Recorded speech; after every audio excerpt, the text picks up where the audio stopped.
Well, hey, everybody, this is Robert, and welcome to Outbreak News TV. And in today's news report, we're going to look at a Laos anthrax update. Now, we did a video on this about 10 days ago, and we have some newer numbers and newer information to provide. Well, the number of people infected with anthrax in Laos, Champassak province down in the southwest portion, you can see it at the bottom of at the bottom of the country, has more than tripled over the course of a week to 54 cases so far. Authorities have also warned the public to refrain from touching sick or dead livestock. Now, this is up from 14 cases a week ago, or basically around the time we did the last video. An official from Champassak province said that the infections are being investigated by authorities, who are also raising awareness of the disease in Sukhuma and Champassak, the two affected districts. Quote, "Our team from the provincial health department has traveled to the two affected districts, campaigning against the disease and explained to the public not to have any contact with sick animals," he said. Now, according to the World Health Organization and the World Organization for Animal Health, anthrax is a disease caused by the spore-forming bacterium Bacillus anthracis. The name of the bacteria derives from the Greek word for coal, or anthracite coal, because of the ulcers with dark centers that develop on the skin of infected people. Anthrax occurs in all the continents and commonly causes high mortality, primarily in domestic and wild herbivores, as well as most mammals and several bird species. It is a serious zoonosis, meaning it can be transmitted from animals to humans. The bacteria produces extremely potent toxins, which are responsible for the ill effects.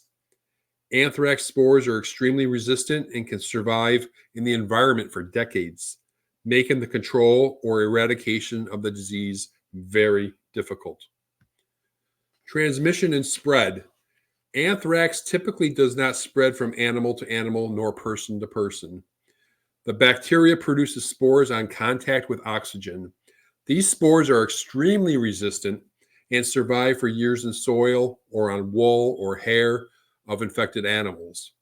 If ingested or inhaled by an animal, or after entering through cuts in the skin, they can germinate and cause disease. Because the blood of infected animals sometimes fails to clot and may leak from body orifices, insects can spread the bacteria to other animals. Now, carnivores and humans can become infected by eating meat from an infected animal. Typically, however, animals become infected by ingesting spores that are in the soil or in the feed. In humans, more than 95% of human anthrax cases are of the cutaneous form and result from handling infected carcasses or the hides, hair, meat, or bones from such carcasses. In humans, anthrax manifests itself in three distinct patterns: cutaneous, as seen here, gastrointestinal, and inhalation. The most common is the skin infection, where people become infected handling animals or animal products that contain spores. This can happen to veterinarians, agricultural workers, livestock producers, or butchers dealing with sick animals, or when infection has spread by wool or hides. Bacillus anthracis is not invasive and requires a lesion to infect. The spores enter the body through a cut or scratch in the skin and causes a local infection that, if not controlled, may spread throughout the body. The digestive form occurs when the spores are eaten. Tragically, people who lose their animals may lose their lives trying to salvage something and consume the meat from an animal that has died. Potentially, the most deadly form is inhalation. This has been called wool sorter's disease because spores on hides or hair can be infected or can be inhaled. While inhalation anthrax is rare in nature, anthrax spores have been developed and used as a biological weapon. Clearly, preventing the disease in animals will protect human public health. In animals, ruminant animals are often found dead with no indication that they have been ill. In this acute form, there may be high fever, muscle tremors, and difficulty breathing seen shortly before the animal collapses and dies.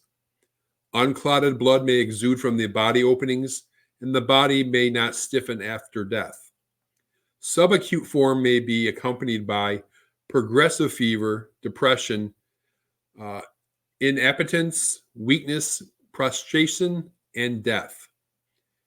In horses and on occasions in ruminants, there may be digestive upsets and colic, fever, depression, and sometimes swelling. These symptoms may last up to 4 days before death results.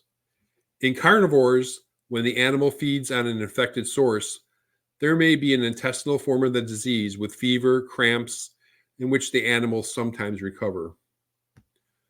Prevention and control.